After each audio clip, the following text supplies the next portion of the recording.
Taylor Swift once said, "I'm intimidated by the fear of being average.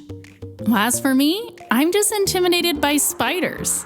If fear's a motivator, maybe I should kick the spider phobia and take a page from Taylor's book because she's got it going on with no end in sight." Taylor is such a musical phenomenon that she breaks Grammy and Billboard records left and right, and most recently earned the title of Spotify's most streamed artist of 2023. Taylor is so intriguing that she was the cover story of People magazine's 2023 Most Intriguing People of the Year.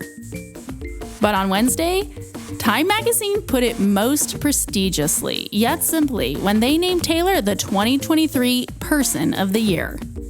Wow, that's quite an honor, and Taylor didn't hold back her enthusiasm for receiving it. She posted about it several times on Instagram, where she shared 3 fashionable Time cover photos along with this statement: "The biggest, loudest, most aggressively overexcited thank you to @Time for naming me Person of the Year." Now, I have to say, when the announcement was made, my first thought was that Taylor masterminded the whole thing. Hear me out. What if, like clockwork, she laid the groundwork and then it all fell into place? If you're a Swiftie, you know what I'm getting at. If not, you should probably listen to Taylor's song Mastermind from her 2022 album Midnights.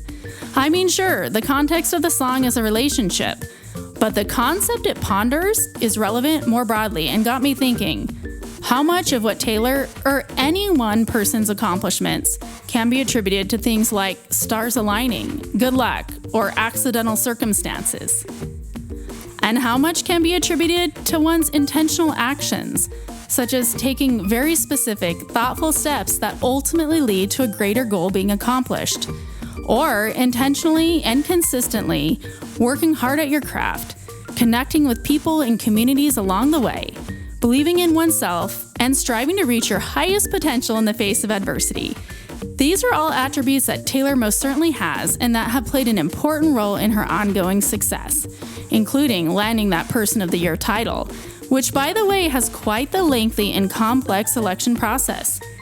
When Time editor-in-chief Sam Jacobs appeared on the Today Show to make the Person of the Year announcement, he explained the selection process and shared that Taylor was ultimately selected for the honor over a short list of other highly influential people, in part because she represents joy. Jacobs said, "Picking one person who represents 8 billion people on the planet is no easy task.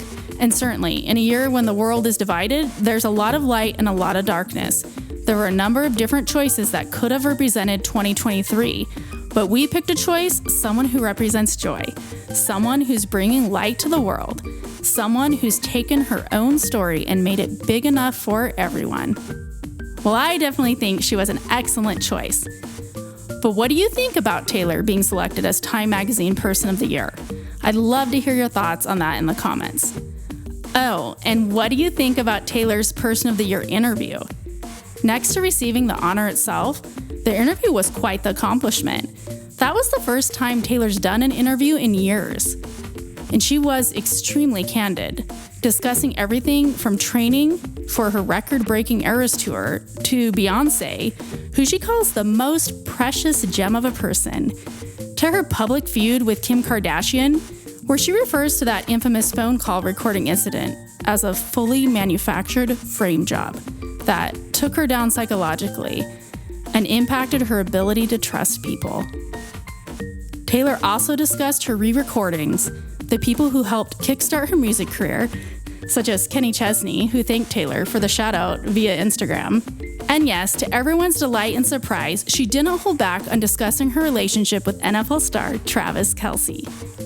While Travis recently dished on details about the relationship in his interview for the December Wall Street Journal magazine cover story, and Taylor has certainly given us some pretty clear signs that the relationship is the real deal, the Time interview is the first time that Taylor has spoken out about it.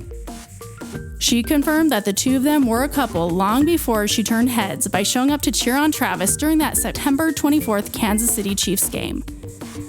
You know, the one where she seemingly rode off into the sunset with him after the game? In fact, Taylor told Time, we would never be psychotic enough to hard launch a first date. And that the relationship started soon after Travis publicly confessed on his New Heights podcast how he unsuccessfully tried to give Taylor a friendship bracelet with his phone number on it during one of her Arrowhead Stadium Eras concerts back in July.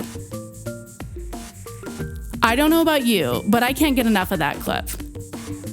And Taylor didn't hold back on just how well Travis's public confession about that failed bracelet attempt worked in capturing her attention.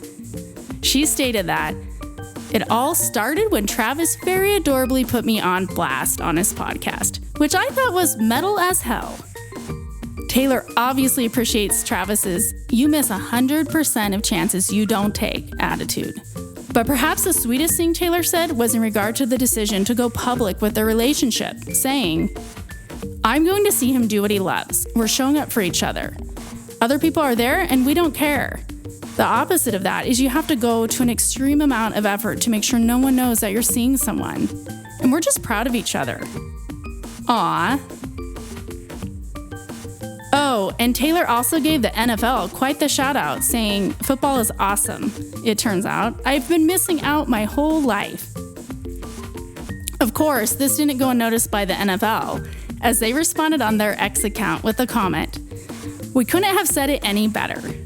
And Travis's Kansas City Chiefs team even got in on the social media fun, commenting that their team seems to have that effect on people.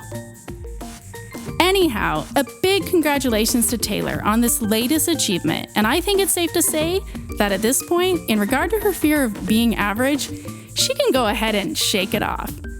Thanks for watching, and don't forget to like, subscribe, and comment.